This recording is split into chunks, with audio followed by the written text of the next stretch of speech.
বাংলাদেশের স্বাধীনতার দিকে অবৈধভাবে কোন কৌশল করে দৃষ্টি দিলে ওই চোখ আমরা উপড়ে ফেলবো।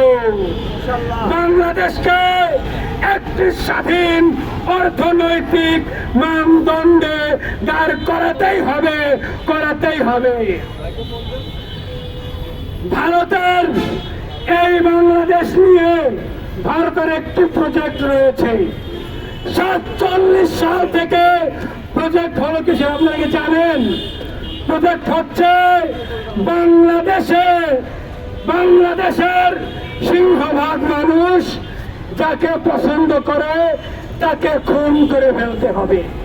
এটাই হচ্ছে বাংলাদেশ নিয়ে ভারতের একটি চক্রান্ত প্রজেক্ট। আপনারা দেখবেন 71 সালের পরে যারা জাতীয় নেতৃত্বের জায়গায় চলে গিয়েছিল তাদেরকে ভারত খুন করেছে। ভারত জানে যদি বাঙালি জাতিকে বিভক্ত করা যায় তাহলে এই বাংলাদেশকে নিয়ন্ত্রণ করা সহজ।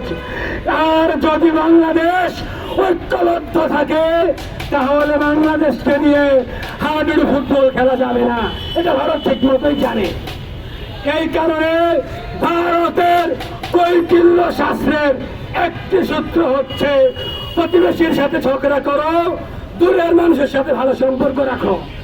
এই কারণে দেখবেন চীন সীমান্তে ভারত বিড়াল, পাকিস্তান সীমান্তে ভারত ইঁদুর, বাংলাদেশ সীমান্তে সে বাঘের মতো হুঙ্কার করে ধিক্কার জানাই।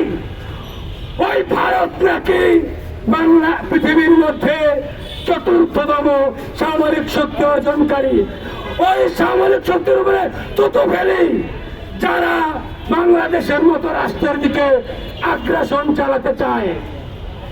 আমরা বেঁচে থাকতে এই বাংলাদেশের ছাত্র জনতার শরীরে এক ফোঁটা রক্ত থাকতে, আমরা বেঁচে থাকতে পৃথিবীর কোন রাষ্ট্রকে বাংলাদেশের উপরে বিন্দু পরিমাণ আগ্রাসন চালাতে দেওয়া হবে না। ইনশাআল্লাহ স্লোগান হবে।